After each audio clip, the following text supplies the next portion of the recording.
nga po, no, itataas daw po sa 85 pesos ang minimum wage para po sa mga manggagawa sa Metro Manila. Ayon po sa Labor Department, ito'y hahatiin sa dalawang bigay. Ipatutupad po ang unang taas sahod sa 60 pesos sa July 19 o 60 pesos habang sa Enero 20 ng 2027 ang karagdagan pong 25 pesos. Kapag napatupad ang buong aumento, magiging 780 pesos na ang minimum wage ng mga non-agricultural workers mula sa dating 695 pesos. Habang lalabas po naman daw na 743 pesos sa mga agri-workers mula sa dating 658 pesos. Huli po nagtaas na minimum wage noong pong July ng 2025. At ayon po sa DOLE, sinasabi daw pong 1.1 milyon na minimum wage earners ang siyang makikinabang dito.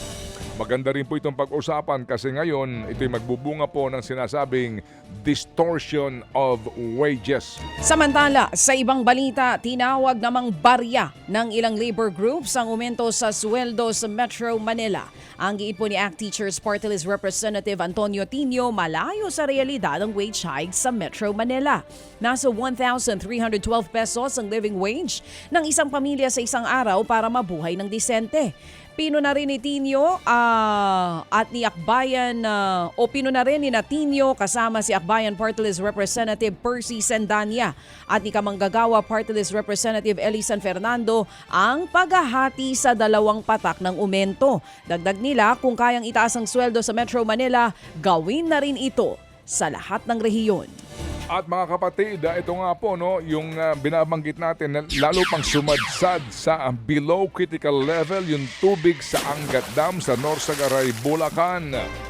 Opo, lubhang ito'y mas mababa sa normal po na level nito. Kaya mga kapatid, sa panayam po natin kay Engineer Patrick Dizon, ang spokesperson po ng MWSS sa programang ito, ang binabanggit niya, manageable para ho naman yung level na iyan. Total, may ginagawa po daw ang MWSS na mga hakbangin para maibsan ang epekto nito.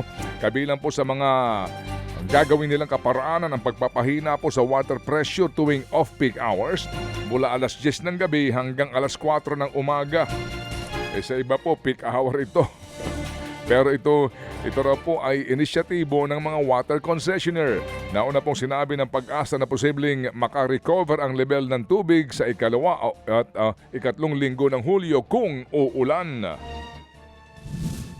Itong pressure management measures po natin ay isa po sa mga estratehiya po natin para ma-manage po natin yung natitirang tubig sa ating Angat Dam. Especially po sa mga areas po na matataas po yung mga leakages po, yung mga losses na natatapon na tubig po kasi estratehiya po natin ito during off-peak hours na kung saan naman po ito yung mga oras po na yung gumagamit sa tubig ay kukonti.